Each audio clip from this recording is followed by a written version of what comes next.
okay to not be okay. It's okay to not to get things done. It's okay for your kids to not get everything done. You are not going to be the same as school. It can't be. This is a once in a lifetime thing. Do your best to get through, and some being awake during the day, sleep at night, try not to oversleep, try to have a little bit of a cycle and regular time for waking and sleeping. But if you need to rest, rest. Eat enough. Don't restrict. Don't try to diet. Don't try to put in new eating and exercise plans. Take care of yourself. Move your body. Eat what feels and tastes good and nourishes you. And of course, do whatever you can to build in a schedule to remember to take your medications. And if they're not working, make sure to reach out to your doctor or your provider. So, in the interest of self-care, I don't know why I picked a panda. I just think they're cute. Sometimes for my own breathing, I like to watch the panda cam from the National Zoo, but I couldn't figure out how to put that here. I'm not that technically savvy. So I found a picture of a panda. And one of the easiest things you can do to help relax your muscles, your brain, slow you down is just counting 5 to 10 breaths.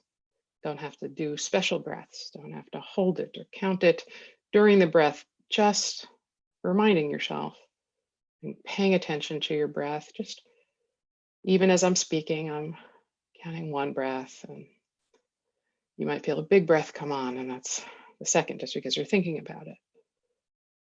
The 3rd breath, there it is. And just in paying attention, your muscles will relax. You'll slow down a little bit, and it will focus you into the present. That's a 4th breath. I'll take a big 5th breath before I speak anymore. And there we go. And I hope everybody's ready to move on to our main topic. Okay. All right. So here we are. We're going to talk about bipolar disorder.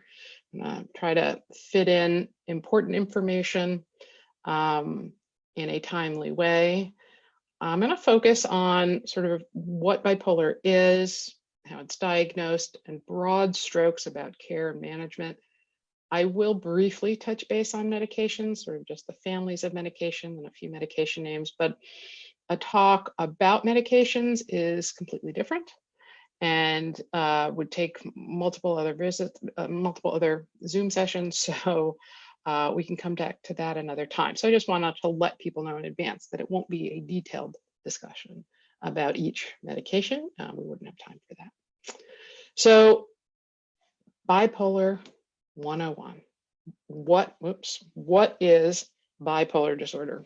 Just jumped ahead and I don't exactly know how to go back, but that's okay. Oh, there we go. There, figured out.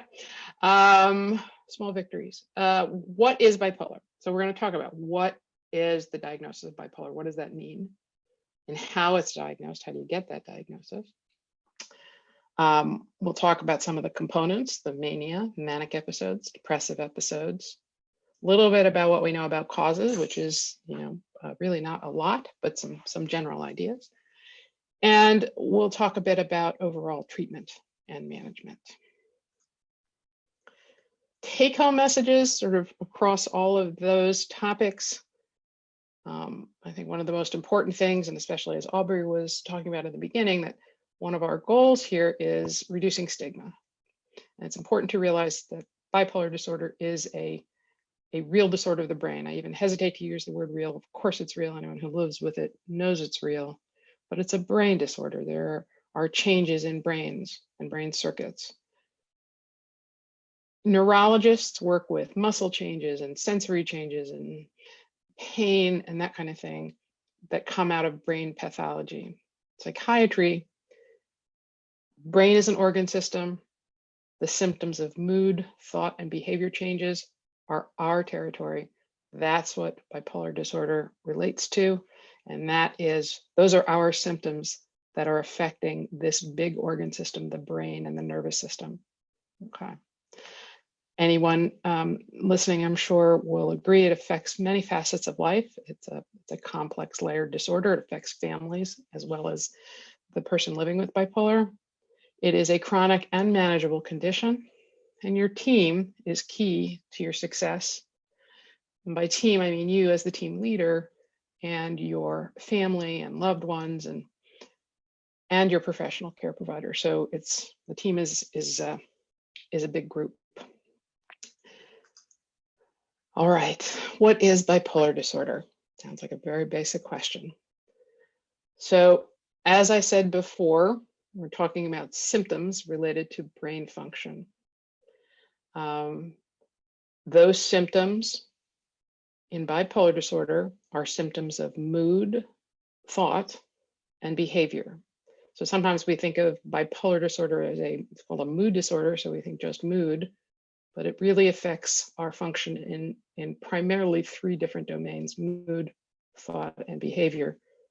It comes in cycles or episodes, and the symptoms during those episodes, the changes are notable and they are sustained. So we have cycles that are notable and sustained and affect mood, thought, and behavior. Just to touch really quickly back on notable and sustained, these are changes from baseline. In other words, you're not yourself. They're notable. Often that means they can be seen by others. They change your function. They change things in your life. They are visible, notable changes. And they're sustained.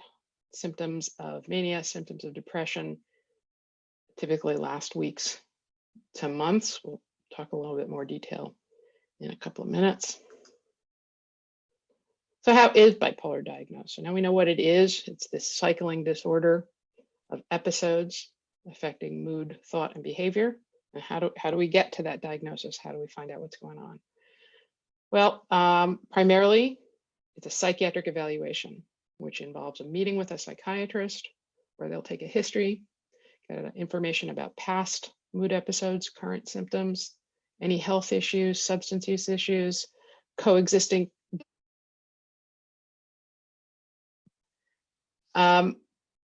If the psychiatrist feels it's important, they will also ask about your medical history, and they will look at medical and neurologic evaluations if they need to, any lab tests or consultation with neurologists or brain imaging, only if needed. It's not typical, but in some cases we may want to. And then we're going to dig deeper and understand what the manic symptoms are that would come together to create a manic episode, if that's present. Depressive episodes made up of depressive symptoms, we want to see if that's present. We're putting those pieces together through the history and then through our conversation. It's called a mental status exam. You're sitting in the office while we're talking, trying to understand how you're thinking, how you're speaking, how you're moving. All of those things are going to be important to my making that diagnosis. So that's how we start. We're thinking about bipolar disorder, and I wanted to briefly mention that there are really 3 different kinds that we're going to talk about today. Bipolar type 1 is the one I'm going to spend the most time. There's bipolar 2, which we'll talk a little bit about. And then what we used to think of as mixed episodes, depression and mania together, but are now referred to with different terminology, either manic episode with mixed features or depressed episode with mixed features. But these are kind of 3 big categories that I wanted to just lay out for us to think about going forward, so you have an idea of the general structure that we're looking at when we're talking and making a diagnosis of bipolar disorder. So the key thing to remember, bipolar disorder type 1, you have to have a manic episode to make that diagnosis. That is the key criteria. In the US, that's all you need. Most people also have depressive episodes. However, interestingly, in the US, that is not required. You can have bipolar disorder with just mania. Very rare, does happen. In Europe and other countries, their diagnostic system requires at least 1 depressive episode. This manic episode has to happen not because of substance or intoxication or or medication causing these changes. It has to be existing on its own. And it has to not be happening because of a medical problem, such as a stroke or other neurologic kind of disorder. So when we're thinking about a manic episode, for example, or depressive episode, we are talking about 3 domains. I think I mentioned this before. We want to look at changes in mood, changes in thought, and changes in behavior. Those are the features that are going to give us, bring us to the diagnosis. Now, what are symptoms versus episodes? Those terms sometimes get used interchangeably, and I think it's important in thinking about the basics to sort of be clear what those are. You can have a manic symptom, such as very high energy, but if you don't have several other symptoms together, it's not a manic episode. To meet that criteria, to make that diagnosis, you need to have a certain number of symptoms, and that's spelled out in the DSM-5, our diagnostic manual. The symptoms have to last a certain time, a certain duration, and the symptoms have to affect function. So a depressive episode, you might have low mood, slowed thinking, but it has to last a certain amount of time, and you need 2 or 3 more symptoms to call it an episode. So symptoms versus episode. And again, we come back to that very basic point. You must have a manic episode to be diagnosed with bipolar type 1. Manic episode. Manic symptoms that affect mood, or how mood presents in a manic episode. The most classic and common, and certainly what we see in the movies or in TV, is euphoria, sort of this beyond happy, disproportionately happy compared to circumstances. That is not universal, but it is certainly a common part, especially at the beginning of the episode. Irritability is also very common. The diagnostic counts of symptoms are a little different if it's only irritable. So euphoria is a pretty central feature, but again, it can happen without. I put anger and rage separate from irritability because that's another whole level, but certainly can be part, sort of next level of irritability in a manic episode.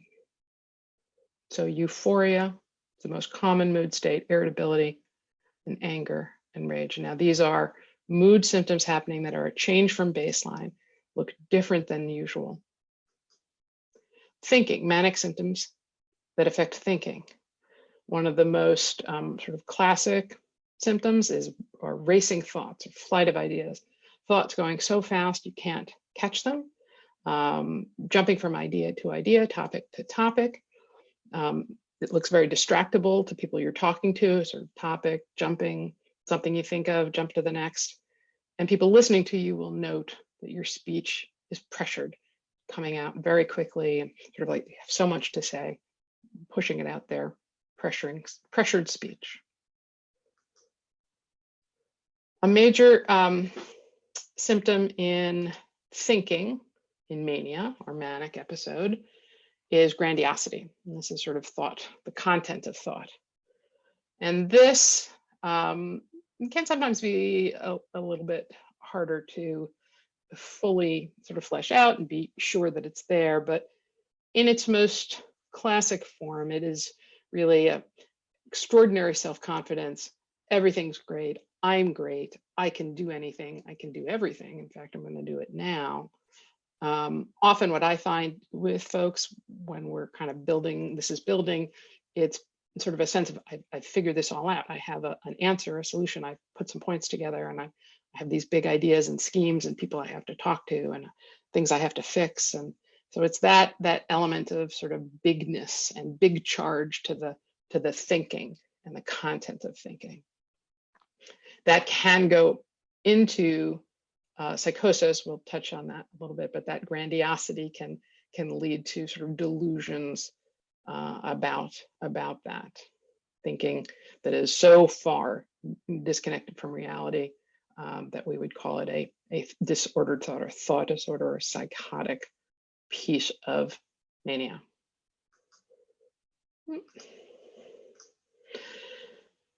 Manic symptoms and behavior. These are things we see, the symptoms in mania that are behavior. Decreased need for sleep, this is key. Not insomnia, not trouble falling asleep, but then exhaustion all day. The next day, I mean, that can happen, but the cardinal symptom is this high energy or high charge or needing less sleep.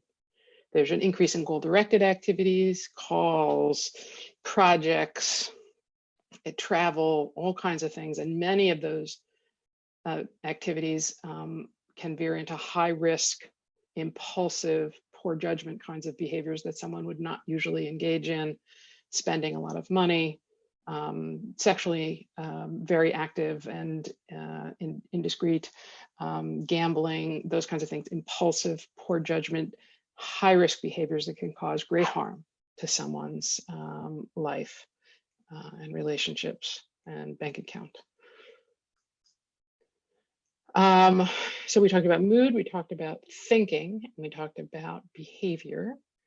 And the things that sort of pull these together to make an episode and not just symptoms are that we have a cluster. As I said, there's sort of counting of certain numbers that you need. And in mania, these to be a true manic episode, it needs to last at least a week, but that can be foreshortened. It can be less than a week if it is so intrusive in life that it leads to a hospital stay.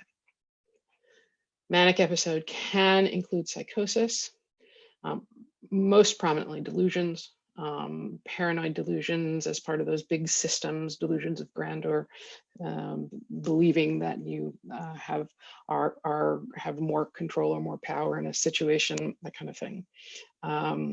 Hallucinations, auditory hallucinations, hearing voices can happen. It is a bit less common, but not. It does happen in some more severe episodes of mania. Depressive episode. So we talked about manic episodes, all the different pieces, the symptoms, how it comes together to make an episode, and that is required for a bipolar diagnosis. Remember, depressive episodes are not required, but very, very common.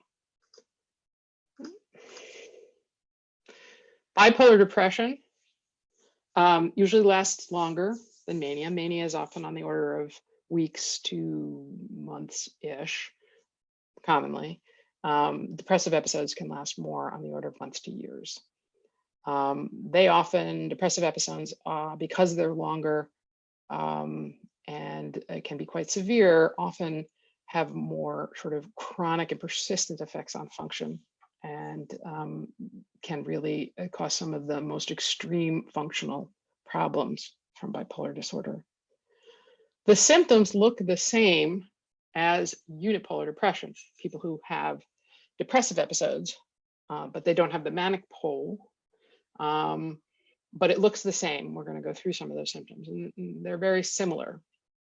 But what we do know is that their responses to treatment are different. And so for that reason, we think they are not exactly the same neurologic element. They're not quite the same. They don't respond in the same way. And so treating bipolar depression has its own very unique challenges. Coming back to what we talked about in mania, same themes. A depressive episode is a change from baseline, a change from your usual self. It is notable. The differences are significant and affect things, and often can be seen by people around. Although, of course, in depression, a little more so than mania, people will hold on for as long as possible to keep their difficulties to themselves, often to be covert about it. So it can be longer until it's seen or noted by others. And sustained. And as I said, this is often longer, weeks to months, months to years, as opposed to necessarily weeks to months. Mood symptoms of depression. Sad mood most of the time. Again, sometimes people can be very good at hiding that, but there is a sadness, darkness, irritability, anger, absolutely can be a symptom of depression. Dark cloud, while it's not exactly a mood, but I think that captures what I often hear, what many people describe about the sort of mood of depression. So again, that mood disorder, key component, sad mood, irritable mood, dark cloud. There can be a sense of apathy, of not caring, and that can be sort of a variant of depression. But in the diagnostic criteria, we're looking for something in sad mood often, but apathy and not caring can be a big part of it. Depressive symptoms in thinking. Depression affects your thinking very much. Focus, concentration are disrupted. Your cognitive defaults, the way you think about the world, are become defaults are very negative about yourself, about the world, pretty much so much that you see or take in, even if it's pretty neutral, be seen or processed as negative, bad, dark, hopeless, helpless feelings, guilt and shame, feeling, blaming yourself for so much, feeling terribly ashamed of yourself. Suicidal thoughts are, of course, something we think of in depression. They are common. And I again urge you to go back and speak to someone in your life. If you are having suicidal thoughts, please let somebody know.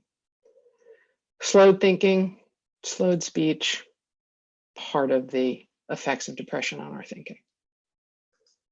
Effects on our behavior, depression, low interest or pleasure. It's called anhedonia. Things that used to feel good don't feel good anymore. Gardening, knitting, reading a book, sex, spending time with friends can all start to feel more just not fun, not interesting, don't bring pleasure. Low energy. Sleep changes can range from terrible trouble sleeping to sleeping all the time. Often sleep feels ineffective, so you can sleep all the time and still be tired. The biggest difference from the sort of separating this from mania is that it's sort of the low energy, the low charge. Appetite changes can go to increased appetite or decreased appetite, weight loss or weight gain. Social isolation, pulling away from friends, family, the world, and slowed movement. Just like we get slowed thinking, we can get slowed movement. So again, mood, thought, and behavior. Mixed presentation, I talked a little bit about before. We get depressive episode with manic symptoms, so someone who's very sad, but their brain is racing, they're feeling very agitated. Or someone who's can't sleep at all, very high energy, but is horrifically despairing and sad, so that kind of thing. So you can see these mixed presentations. We don't call it a mixed episode anymore, but these can be particularly challenging to diagnose and identify. So that's bipolar 1. A manic episode is needed. Often people have depressive episodes affecting mood, thought, and behavior. Bipolar 2, I'm not going to talk in too much detail, but just to describe the difference. It's not as well studied, but it's very common.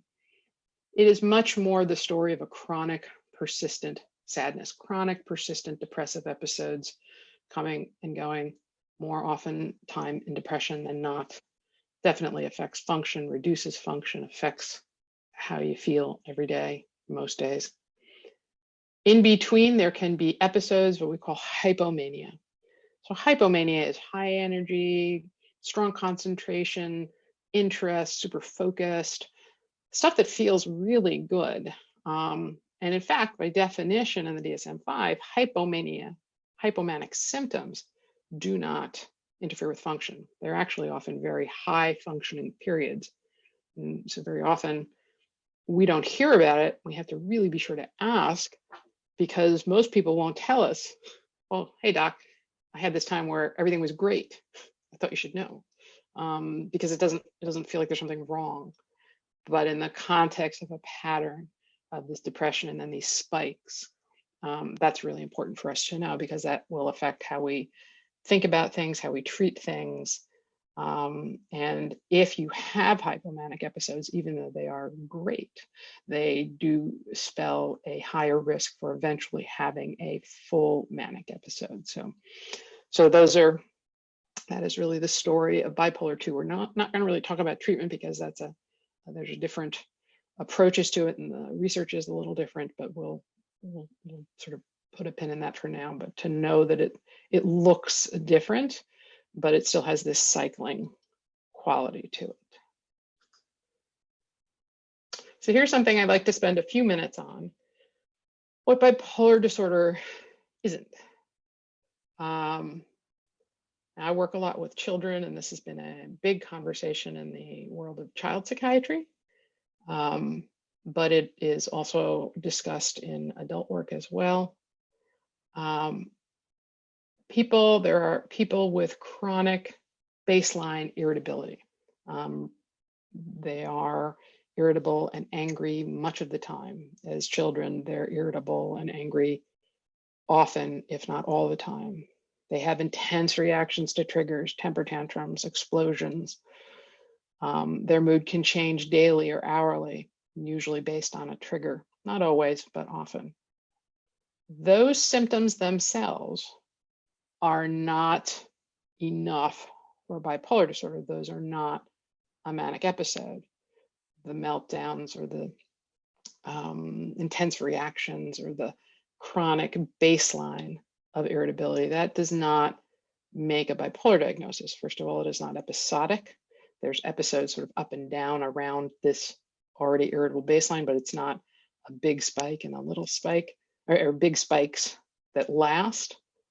Now we'll talk about it in a minute. You can get bipolar overlaid onto this, but these alone, this presentation is not bipolar disorder.